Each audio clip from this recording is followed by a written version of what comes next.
This is my crash journal, and I think it is the most ridiculously easy way to give your life a sense of purpose and excitement in the long term, but crucially, in the day-to-day too. Now, you probably already know that if you want to stop feeling bored or even overwhelmed, you need to be journaling. But probably nobody's ever taught you how to do this. And the biggest problem is there's so many tutorials out there. So that's why in today's video, I'm going to show you all the easiest way to start journaling and actually commit to doing this amazing habit. The timestamps are on screen and they're down below in the description as always, but that's enough hanging around. Let's get right into the video. So, has anybody ever asked you if you had a good weekend or what you did the day before, but you can't remember at all what you did? You know you did something because you felt busy, but you can't remember. So you panic and you make something up or just say it was fine. And I think that the reason why we actually do this is because we spend way too much time feeling busy just by doing mindless activities that don't actually contribute towards our future, but more importantly, don't actually give us any excitement to wake up the next day. Now look, I'm not trying to scare you or anything, but think about how much this compounds kind of negatively over time. Day after day, week after week, month after month, and years of just being pushed in a direction of our life that isn't actually meaningful and we're not gonna feel proud of when we're on our deathbed. And that's the thing, right? 99% of people feel bored and overwhelmed and stressed because they have really big ambitious goals for the future, but they're never going to achieve them because what they do day to day isn't contributing to this future that they see for themselves. But I'm here to tell you that your dreams are a hell of a lot closer than you'd ever thought they were before. And actually, the system that I've found in my crash journal, I'm calling dopamine days. And essentially, this just works on the principle that each day we're going to try and do one thing that we wouldn't normally do. And look, these don't have to be big things. In fact, I'm going to show you my journal so you can get an idea of the kind of things that I'm doing on these sort of dopamine days. So if we take a look at April 2024, for example, you can see some of the small things that I did that I wouldn't normally do. So for example, you can see on Friday the 5th of April 2024, that was a bit funny because my friend Callum got a new tattoo, so he was just showing that off. He tried out some handstands, and I actually put here as well, I got a really nice comment on one of my YouTube videos. So the point is, in these dopamine days, we're not looking for big things. They're just kind of little wins that give us a little bit of a boost of dopamine every time we put it in our journal. These are things that literally take minutes to do. And this is because the theory that I have is that the more times you do this and the more times you go looking for the sense of enjoyment and purpose in the day-to-day,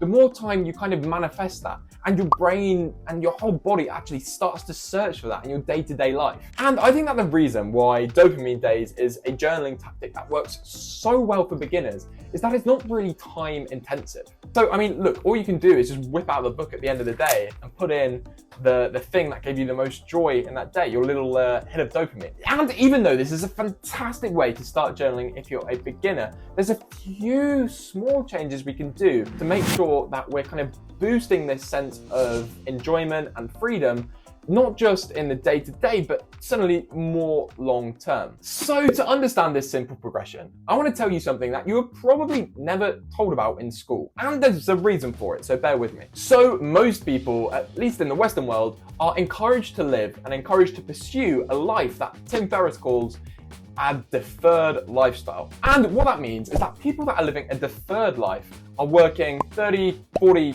in some cases even 50 years waiting for that time they can finally retire. And maybe they get a week or maybe 2 weeks a year where they can book a holiday or get a weekend away, and then in this period of time they can escape their responsibilities and kind of the demands of their job that they don't really like. And I'm sure a lot of you can recognize this in a lot of your parents, your grandparents, maybe even your friends, and hopefully not, but maybe even yourself.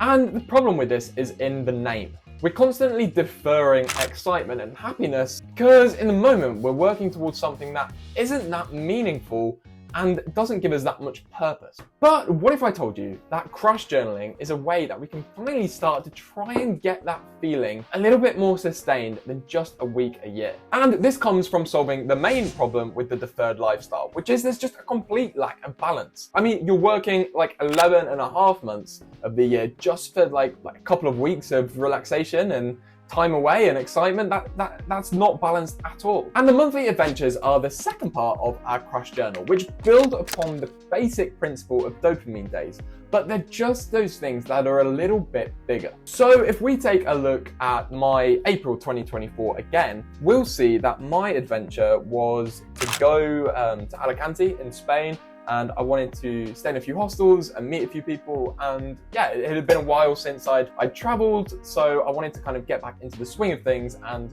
go out and experience the world. Now, obviously, not everything I'm doing as part of my monthly adventure is traveling or costs a lot of money, because at least for me, I'm a student and that's not too sustainable. And unless you have quite a lot of money, it's probably not realistic for you to go on holiday or go to a show or go to concerts or do things where you're spending a lot of money. But the monthly adventures don't need to be that way. Instead, you just want to be doing something that is a little bit bigger, a little bit more substantial, and a little bit more of, let's say, a risk than what you're doing on your dopamine days. Because instead of having a thing to look forward to once a year, we now have 12 monthly adventures. So far, we've looked at how we can use a crush journal to give our life a sense of purpose in the short term and indeed in the medium term. For the final part, I think we can not just predict how our lives will be like in a decade, we can actually take action now that influences how they'll be like. But if we want to build a life that we're going to love in 5, 10, 15, 20 years, if not more, you need to avoid this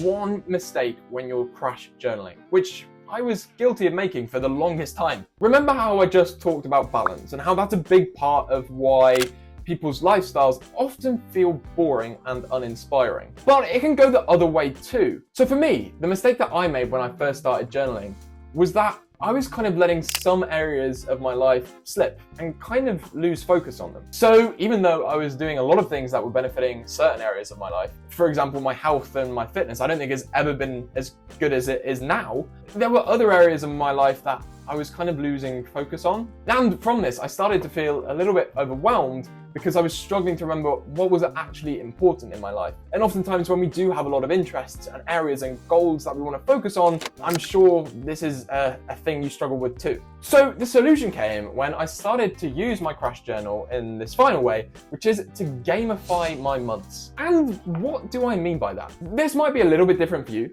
but the 5 key areas of my life are the following. The satisfaction of my life. Basically, I'm asking myself, do I feel content in my life? The next thing is risk-taking. I mean, we've spoken about this on the channel loads. I think this is where the most growth comes, the most personal development comes. And yeah, I really want to be making sure that I'm consistently pushing myself out of my comfort zone. The third thing is learning. I want to make sure that I'm keeping kind of pushing that growth mindset. And I bought a load of new books to read. I mean, I'm sure I'll make some videos on them in the future, but that's one of the ways that I'm focusing on keeping my learning up. The fourth thing is fitness. I mean, this is fairly explanatory, right? But I want to make sure that I'm looking after my physical fitness and of course my mental health as well. Oftentimes though, the two do sort of help out each other. And the final area of my life that I'm really looking to focus on is my relationships and actually the quality of my relationships that I have with the people around me. So on like the final day of the month, or maybe like a few days